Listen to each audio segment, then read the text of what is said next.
melakukan mom shaming atau baby shaming, ya kan, yang menambah berat stres pada ibu ya. Kalimat-kalimat yang ada beberapa kalimat-kalimat yang harus kita hindari pada saat kita membesuk ibu yang baru melahirkan supaya tidak mengalami baby blues, ya. Membantu dia untuk menghindari baby blues. Contoh nih yang paling sederhana, kok bisa operasi?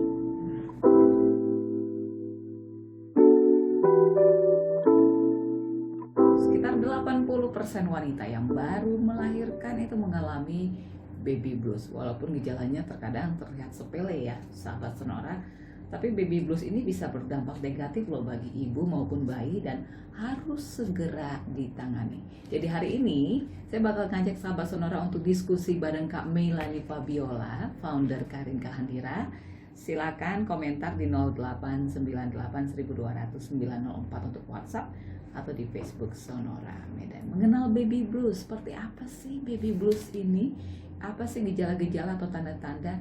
Jangan-jangan pasangan kita ini buat para ayah ya, para pria. Jangan-jangan istri saya ini baby blues. Atau mungkin kita sendiri bisa mengenalinya sebagai baby blues. Seperti itu ya kami ya. Iya, lebih kurang seperti itu.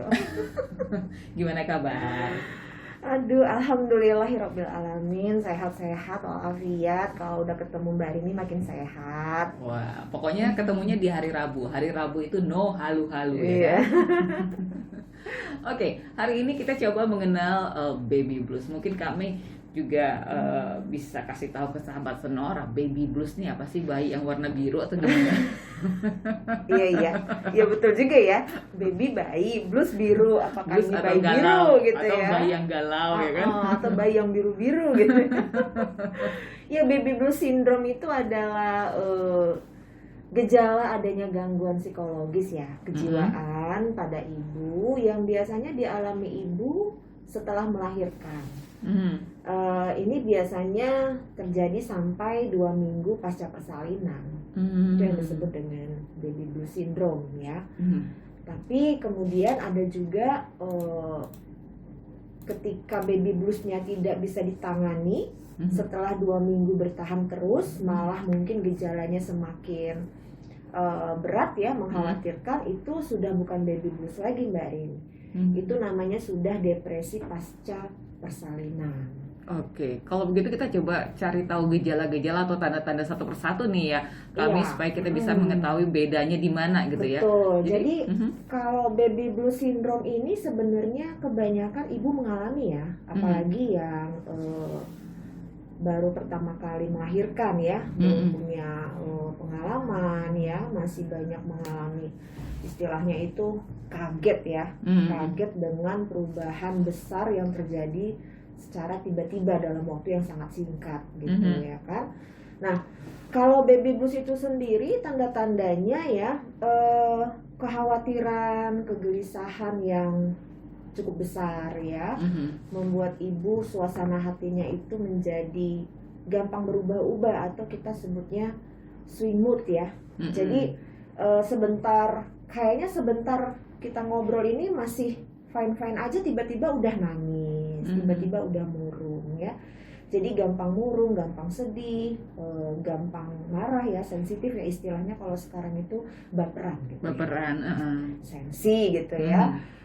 Suka menangis tanpa alasan. Jadi kalau misalnya nangis ditanya kenapa kok nangis gitu kan, dia juga nggak tahu kenapa dia nangis gitu. Pokoknya bawaannya kepengen nangis aja.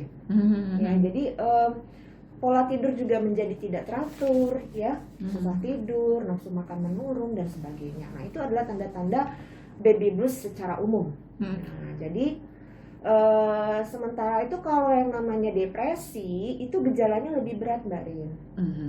Jadi biasanya ibu selalu merasa kelelahan, ya kan?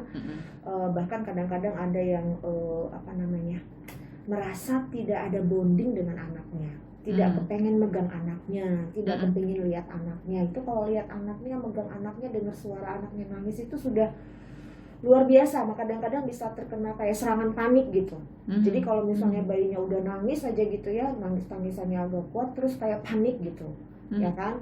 Sampai tidak merasa kayaknya nggak ada ikatan gitu dengan anaknya. Nah, ini kalau dibiarkan terus-menerus bisa berujung pada psikosis postpartum atau pasca persalinan. Nah, kalau psikosis ini Mbak Rini pernah kan ya dengar berita atau lihat di televisi gitu, ibu yang tega menyakiti bayinya sendiri, membunuh bayinya sendiri, bahkan bunuh diri gitu ya. Nah itu sudah mengalami yang namanya tadi psikosis postpartum atau psikosis pasca persalinan. Nah ini terjadi jika pada saat ibu mengalami baby blues syndrome itu tidak ditangani dengan baik. Jadi dia bisa berlanjut terus menjadi lebih berat keadaannya. Oke, ini baby blues ini dengan gejala-gejala seperti itu apakah bawaan juga dari dulunya atau memang pada saat dia hamil dan melahirkan saja? Biasanya sih bukan bawaan dari sebelumnya ya Mbak Rin. Ini lebih kepada ketidaksiapan aja menjadi seorang ibu. Jadi barangkali sebelum hamil, selama hamil itu kurang mendapatkan informasi atau edukasi ya untuk mempersiapkan diri menjadi ibu yang baik. Jadi ketika juga ini ada beberapa penyebab sih, nanti kita akan bahas di sesi berikutnya ya, ada beberapa faktor ya. Namun secara umum keadaan ini bukan berarti merupakan kondisi kejiwaan bawaan gitu, enggak sih, makanya disebut baby blues. Nah ini biasanya terjadi kepada ibu yang baru melahirkan saja gitu. Lebih kepada secara garis umumnya ini lebih kepada kondisi mental yang tidak siap, terkejut dengan perubahan fisik ya, dengan perubahan peran, tanggung jawab dan sebagainya. Itu baby blues itu sudah bisa kita lihat gejalanya di pada saat setelah melahirkan atau sebelum melahirkan kita udah ada tanda-tanda nih kayaknya nih, atau seperti apa Kak? Iya memang kita bisa lihat dari perubahan emosi tadi Mbak Rin. Meskipun pada saat belum melahirkan, masih hamil gitu ya? Pada saat sebelum melahirkan mungkin kita belum menyebutnya baby blues ya, tetapi lebih kepada kekhawatiran ibu ya menjelang persalinan itu sudah kelihatan dari misalnya mulai terlihat murung ya, emosi yang tidak stabil ya. Memang ada beberapa pengaruh hormonal di dalamnya ya. Nah jadi ketika kemudian melahirkan, hormonnya berubah lagi, menurun. Ketika hamil kan hormon meningkat drastis, ketika melahirkan menurun drastis. Nah ini kan perubahan yang sangat signifikan ya, pengaruhnya besar sekali kepada ibu, dan memang sedikit banyaknya mempengaruhi emosi ibu Mbak Rin. Jadi memang gejalanya yang paling gampang itu terlihat dari perubahan emosi ya, mood swingnya tadi ya. Jadi harusnya keluarga terutama suami harus lebih peka nih melihat perubahan-perubahan itu pada istrinya. Apa sih penyebab baby blues? Nanti kita akan bahas di sesi berikutnya. Sahabat Sonora juga boleh berbagi pengalamannya atau mungkin ingin bertanya. WhatsApp 0898 1200 904 0898 1200 904 atau bisa juga di komentar Facebook Sonora Medan. Kita akan kembali sesaat lagi.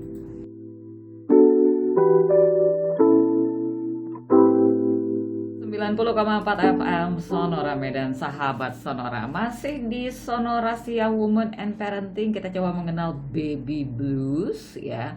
Oke, kita ngomongin soal ini deh, baby blues tadi. Bedanya ya dengan depresi seperti itu itu pasca persalinan ya. Iya. Tapi pasti dong setiap mau itu baby blues, mau itu depresi, ada dong penyebabnya kan? Ada yang menjadi triggernya kan? Paling tidak pemicu ya. Oh iya benar, pasti ada ya. Jadi biasanya itu sebelum kita bicara penyebab ya, mungkin juga pendengar ingin tahu nih, biasanya nih yang beresiko tinggi mengalami baby blues nih siapa? Nah, soalnya kayaknya saya kemarin tuh aman-aman aja deh, tapi kenapa ya temenku kok kayaknya berat banget gitu? Padahal kehamilannya itu sepertinya dia waktu hamil tuh seneng banget, kayaknya excited banget, tapi kenapa setelah melahirkan kok jadi baby blues gitu ya? Nah jadi memang setelah dilakukan beberapa penelitian terhadap beberapa ibu yang mengalami baby blues ya, ternyata ditemukan beberapa kondisi ibu yang lebih rentan mengalami baby blues Mbak Rin. Pertama, kehamilan pertama, ini terkait dengan yang tadi ya, belum siap gitu ya. Kemudian yang kedua, melahirkan bayi kembar, karena kan tanggung jawabnya lebih besar ya, lebih lelah ya, lebih capek ya kan. Kemudian jika bayinya lahir dan memiliki kondisi masalah kesehatan tertentu, ini kan menambah beban pikiran bagi orang tua ya, karena ternyata bayinya lahir mengalami hal-hal yang di luar perkiraan gitu ya. Jadi terkejut dan juga menambah pikiran ya kan, gimana supaya bayinya bisa sehat kembali seperti bayi yang lahir pada umumnya. Kemudian masalah yang kita anggap seringkali sepele ya, kesulitan menyusui. Oh, itu juga bisa menyebabkan baby blues ya? Ya, karena kan begini, mungkin pada saat hamil itu ekspektasi ibu untuk menyusui itu sangat besar.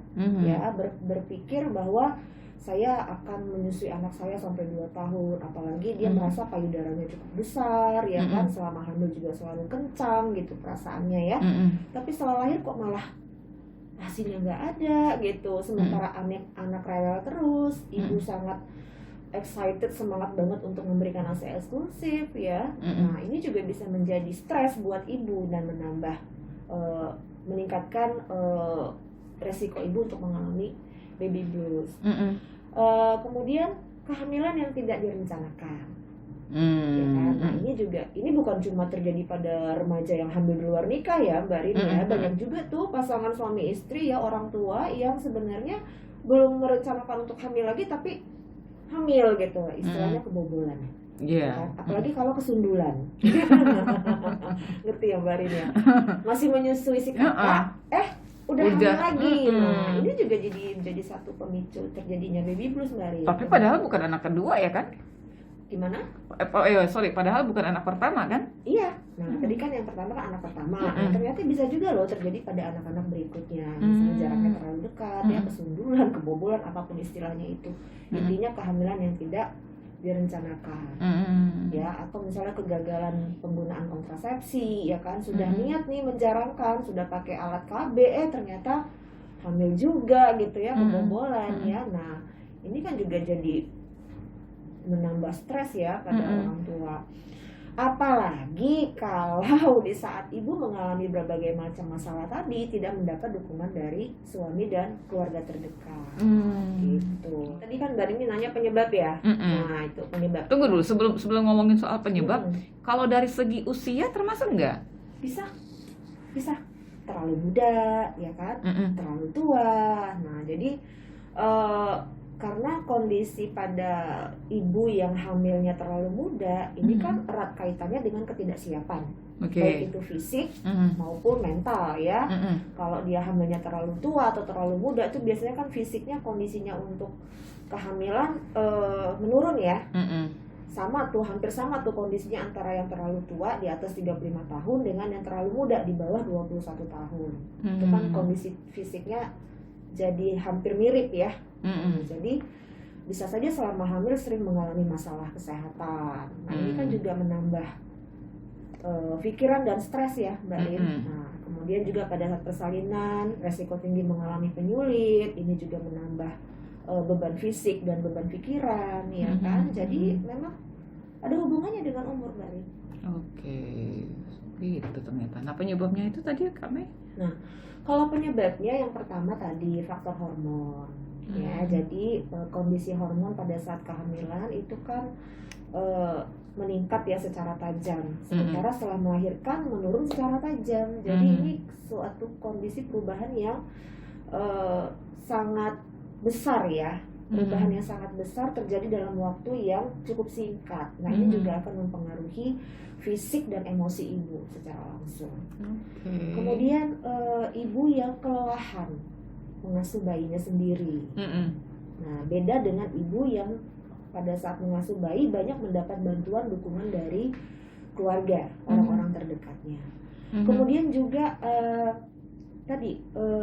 pada saat menyusui payudara bengkak, ya kan, sampai demam, tapi ASI-nya nggak banyak. Nah, ini membuat ibu jadi stres gitu ya, karena ibu itu sebenarnya kan semangat banget gitu mau nyusuin anak yang memberikan yang terbaik gitu. Nah kemudian ibu juga harus dalam waktu yang bersamaan adaptasi dengan perubahan yang terjadi. Adaptasi dalam hal tugasnya sebagai yang tadinya hanya sebagai seorang istri, sekarang harus menjadi seorang ibu juga dan dilakukan pada saat yang bersamaan. Ini juga adaptasi yang perlu waktu dan perlu dukungan ya seharusnya. Nah kemudian perubahan tubuh yang terjadi pada tubuhnya sendiri ya, yang kalau ini pada anak pertama nih biasanya Mbak Arin yang tadinya sebelum menikah Langsing. wow bodinya seperti foto model gitu ya, nah setelah melahirkan waduh Melar gitu ya. gitu. Apalagi ditambah dengan masukan-masukan negatif dari lingkungan seperti yang nanti kita sebut ya tentang mom shaming, baby shaming, ini akan menambah Stres ya. stres yang amat sangat bagi ibu gitu. Oke. Stres sama dengan baby blues atau bagian dari Iya. baby blues? Iya, bagian dari baby blues. Jadi artinya begini, ibu yang mengalami baby blues pasti mengalami stres. Tapi ibu yang stres ya belum tentu juga dia mengalami baby blues. Jika dia bisa mengolah stresnya dengan baik, ya mungkin tidak akan berujung pada baby blues ya kan Mbak Arin. Seperti Mbak Arin ini sekarang kan mungkin stres tapi tidak baby blues. Tapi benar loh, saya jadi pengen tahu, berarti besar juga sebenarnya harapan keluarga dan lingkungan itu juga mendukung gitu ya. Iya, benar. Biasanya mungkin dari pasangan mungkin kecil ya, sering bercanda.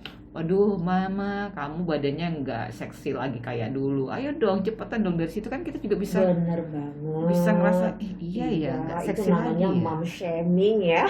Oh, seperti itu. Belum lagi nanti yang tetangga datang, ih anaknya kok pesek banget. Baby shaming kena deh. Nanti kita bakal bahas itu juga ya kami ya. Iya.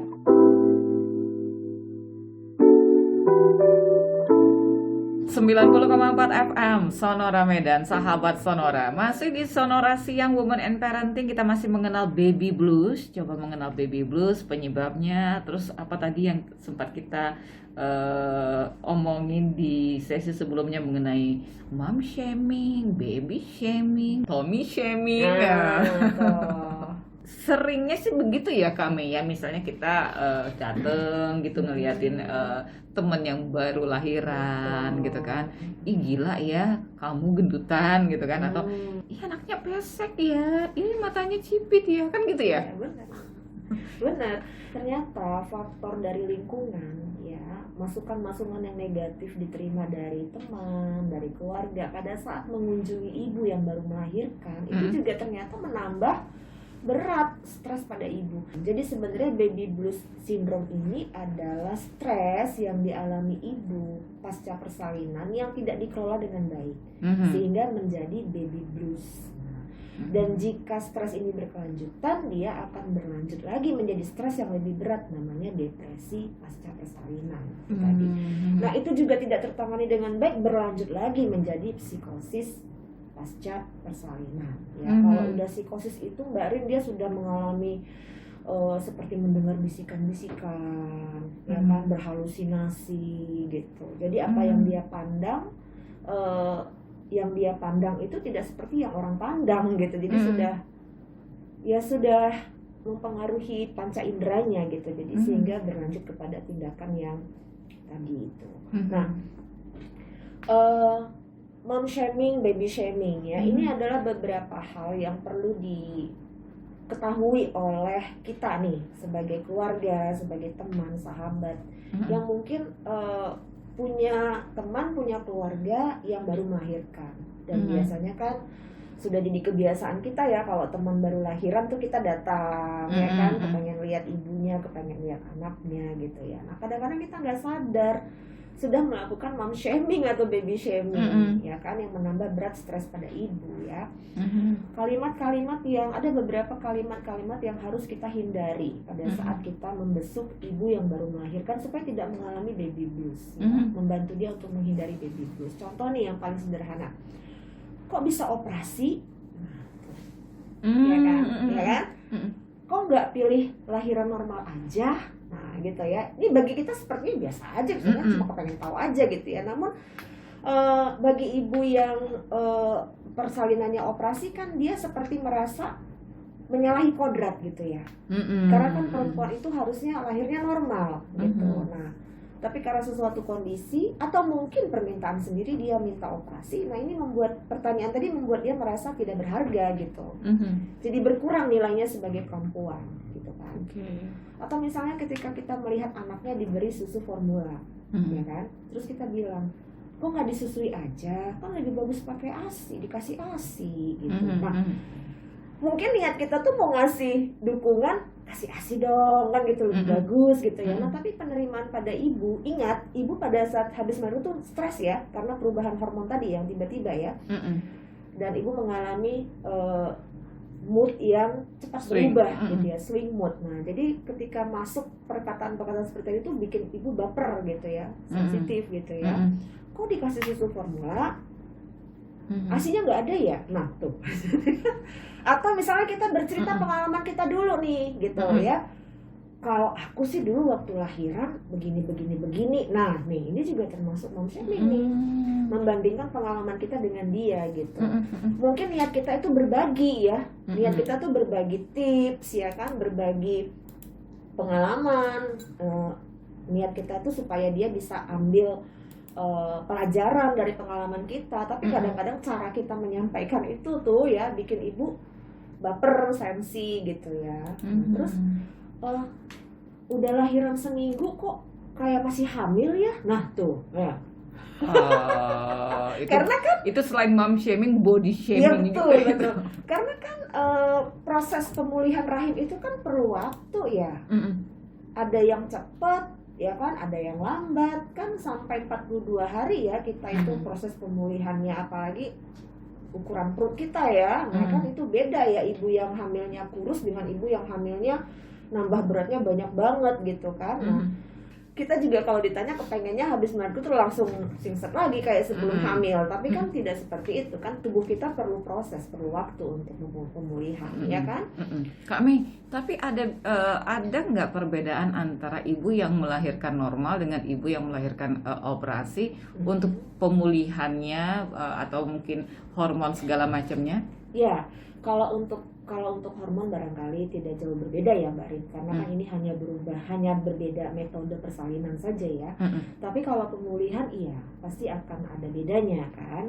Karena kalau pada operasi itu kan ada yang dilukai ya, jaringan tubuh ibu yang dilukai ya, sengaja dilukai ya, dinding perutnya itu sampai ke dinding rahimnya. Nah ini perlu waktu pemulihan luka yang lebih lama daripada yang persalinan normal. Nah jadi jika pemulihannya berjalan dengan baik, ya ibu sehat, tidak ada infeksi, tidak ada perdarahan, ya kan, tidak rasa sakitnya juga.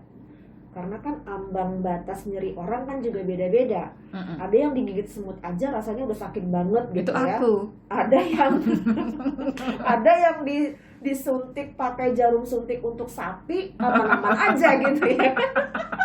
Ada yang aman-aman aja gitu, fine-fine aja gitu ya kan. Ada yang baru kepentok pintu aja udah histeris, nangisnya udah kayak mana gitu ya, getar-getar gitu kan. Nah, jadi ambang batas nyeri orang juga ini bisa mempengaruhi penderitaan ya, tingkat penderitaan gitu ya. Nah, jadi pasti dan tingkat kelebayan ya. Jadi ya pasti ada pengaruhnya Mbak Rin. Antara persalinan normal dengan seksio itu cenderung membutuhkan waktu lebih lama pada persalinan seksio atau operasi. Ya, ingat ya teman-teman, ingat ya ayah, para ayah. Ada lagi nih mom shaming yang sering, baby shaming lebih tepatnya ya, yang sering kita tidak sengaja lakukan. Misalnya kita, mirip bapaknya ya, nggak ada mirip ibunya. Nah tuh ya, itu masih bagus ya kan. Ada juga yang kata Mbak Rini tadi, lo kok pesek, lo kok hitam gitu ya. Iya kan, nah ini. Tapi kalau mirip bapaknya berarti oke. Cuma kalau yang gini, ibunya banget nih nggak ada bapaknya, nah lo itu kan bisa ini anak siapa kan gitu. Dua-dua salah Mbak Rin, dua-dua nggak ada yang tepat gitu ya. Sebenarnya begitu. Ya kan, kalau dibilang mirip bapaknya semua, nggak ada mirip-miripnya sama mamanya, kadang bikin sedih juga gitu ya. Ya ibunya yang bawa 9 bulan ya kan kemana-mana sampai nggak bisa tidur, segala posisi salah, nggak enak gitu ya. Tiba-tiba lahir kok mirip suami semua, nggak ada nempel satupun, kok ya matanya kayak hidungnya gitu ya. Nah ketika dibilang teman seperti itu kan tadinya nggak kepikiran jadi kepikiran gitu loh Mbak Rin. Namanya lagi baper ya, baper level dewa ya. Nah atau kalau kita bilang ya ampun mirip banget ya sama mamanya gitu ya, nggak ada mirip papanya gitu. Nah salah lagi ngomong kayak gitu ya kan. Ada bapaknya di sini mikir dia kan. Berarti memang, anak siapa ini oh, gitu? memang kita harus sangat berhati-hati ketika bicara dengan, lebih bagus kita itu fokus kepada apa yang bisa kita puji Mbak Rin, apa yang bisa kita kasih dukungan misalnya, ya kan? Sehat misalnya, sehat mamanya, sehat, cantik loh mamanya gitu, habis lahiran cantik gitu ya, sehat gitu kan, senang liatnya, semangat nyusuin. Nah gitu, fokus kepada hal-hal yang positif yang bisa membantu ibu lebih semangat gitu untuk ngurus anaknya, memberikan dia keyakinan bahwa dia bisa kok jadi ibu yang baik buat anaknya gitu. Oke, ada pertanyaan yang masuk di WhatsApp ini dari Ibu Eli. Bagaimana kalau menanyakan tinggi dan berat badan bayi yang baru lahir? Apakah ini juga akan menjadikan baby blues ibundanya? Bisa jadi. Jadi kalau memang misalnya kita kepo banget gitu ya, pengen tahu banget gitu ya, ya mendingan jangan bertanya ke ibu deh gitu, ya kan? Karena begini, ibu itu kan harapannya terhadap bayi baru sangat tinggi ya Mbak Rin. Pasti kan kepengen anaknya tuh lahirnya sehat, berat badannya itu minimal 2.500 gram, jangan kurang dari situ gitu ya. Kegedean juga masalah kan gitu ya. Panjang badan juga, karena kan waktu kita bahas soal stunting kan sudah dijelasin ya, anak yang lahirnya di bawah 2.500 gram dengan panjang badan kurang dari 48 cm itu beresiko tinggi mengalami stunting nanti kan gitu ya. Nah jadi hal-hal yang sensitif seperti ini juga kalau kita salah menyampaikannya ya, menanyakan pada ibu, ini bisa membuat ibu jadi stres. Kalau ternyata berat badan anaknya kecil dari 2.500 gram, kita sudah bertanya kan, jadi yang tadi saya bilang jadi kepikiran gitu loh. Tadinya mungkin gak kepikiran gitu ya, tapi karena ditanya jadi kepikiran. Apalagi lanjut lagi komennya, wah kecil ya, kalau anak saya dulu mah 3,3, gak ada yang kecil-kecil lah loh tuh. Panjangnya 55 gitu. Panjangnya 75. Nah, bener. Berat badan lahir dengan panjang badan lahir juga termasuk pertanyaan sensitif sih.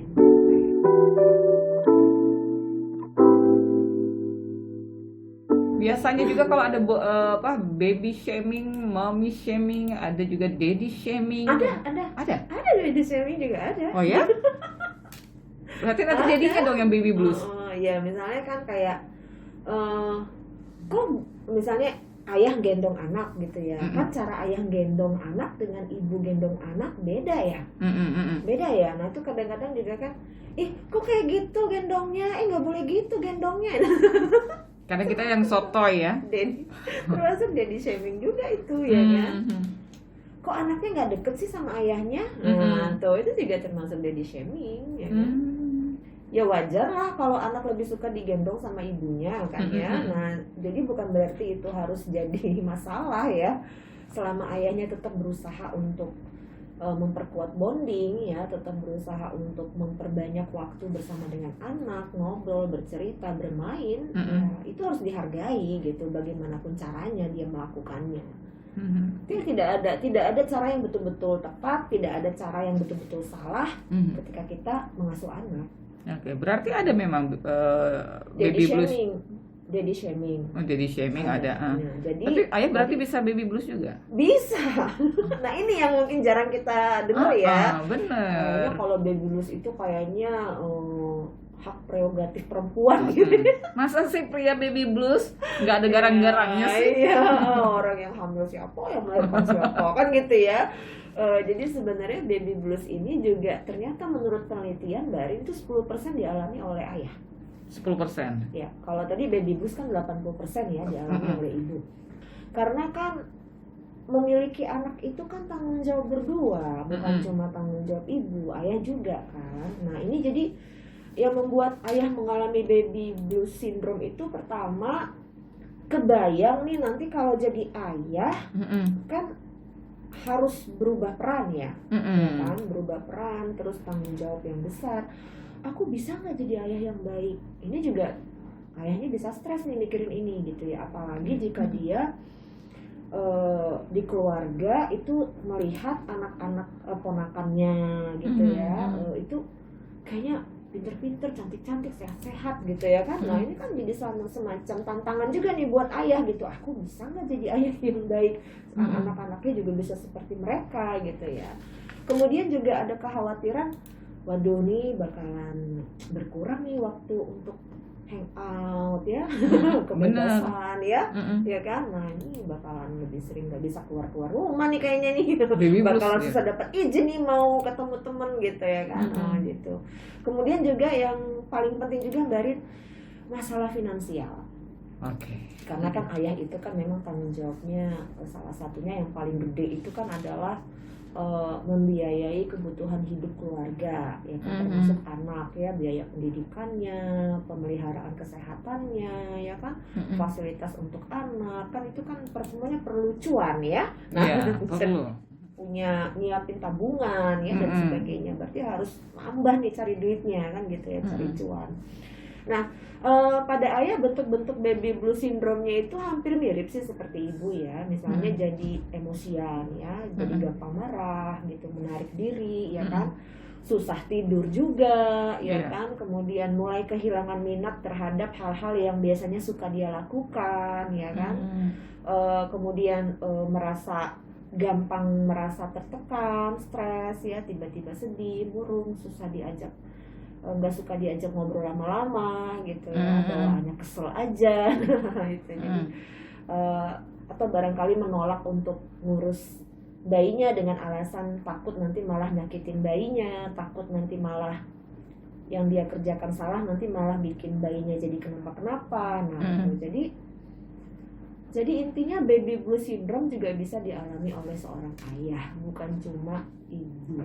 Jadi baby blues syndrome ini sebenarnya bisa dicegah sih Mbak Rin, dan juga bisa diatasi jika sudah terlanjur terjadi. Gimana caranya kami? Kalau cara mencegahnya tentunya sebelum melahirkan ya, sebelum hamil malahan ya, sebaiknya sudah harus banyak cari informasi, sama-sama belajar, sering-sering diskusi, komunikasi, berbagi dengan ibu yang sudah duluan punya pengalaman melahirkan dan mengurus anak ya. Kita punya kelompok yang bisa menguatkan kita ya, jadi cari dukungan dari lingkungan ya, kemudian meminta dukungan juga dari keluarga, apa yang kita harapkan nanti ketika kita punya anak, apa yang kita harapkan dari mereka, bantuan apa yang bisa kita dapatkan dari mereka ya kan. Kemudian kalau misalnya sudah terjadi nih baby bluesnya, gimana cara mengatasinya ya. Tentunya yang pertama yang harus berperan paling besar itu adalah suami. Kan? Kalau suami yang baby blues berarti istri.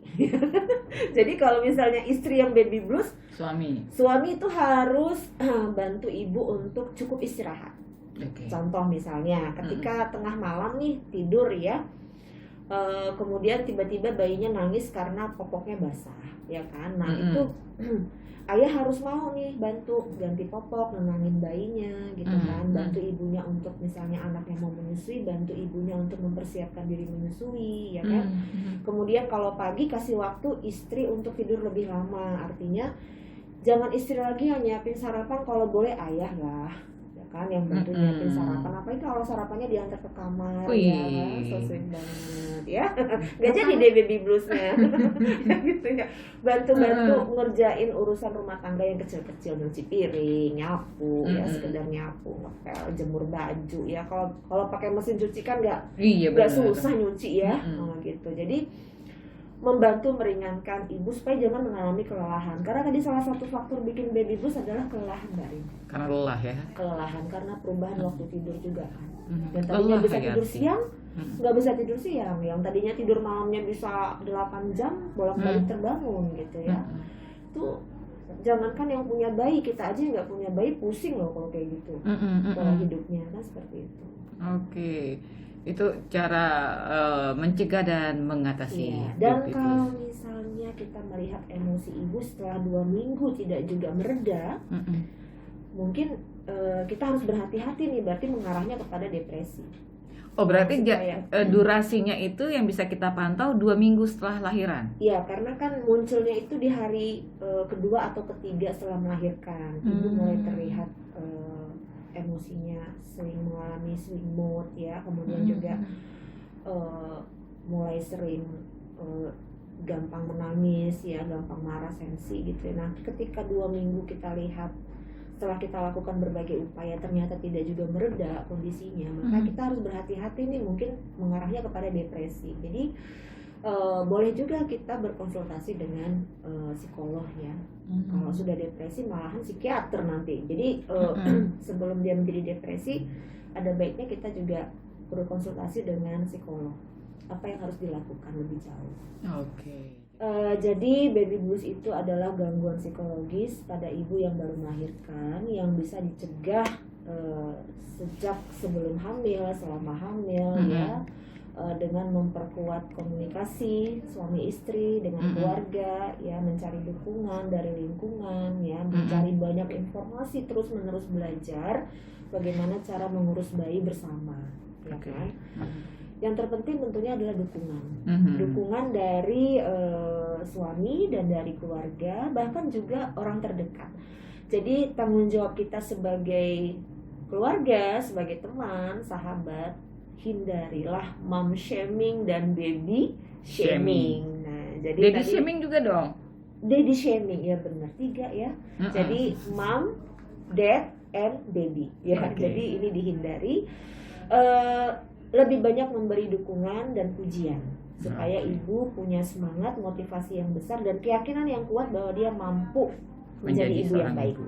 Dan kepada ibu-ibu nih yang sekarang sedang hamil ya, atau baru melahirkan ya, jangan terlalu fokus menjadi ibu super atau ibu yang sempurna. Ya? Super mom ya? Ya, jangan berpikir saya harus menjadi super mom, ya kan? Yang penting berikanlah yang terbaik untuk buah hati kita, ya kan? Dan jangan sungkan untuk berkomunikasi dan meminta bantuan dukungan dari orang terdekat. Oke. Terima kasih loh Kak Mei. Iya, sama-sama. Kita ketemu lagi 2 minggu depannya Kak Mei ya. Insya Allah. Oke, sahabat Sonora, kita sudah berbincang dengan Kak Melanie Fabiola. Terima kasih sekali lagi Kak Mei. Iya, sama-sama. Assalamualaikum warahmatullahi wabarakatuh. Waalaikumsalam warahmatullahi wabarakatuh. Terima kasih juga untuk sahabat Sonora. Saya Rini Aprianti pamit.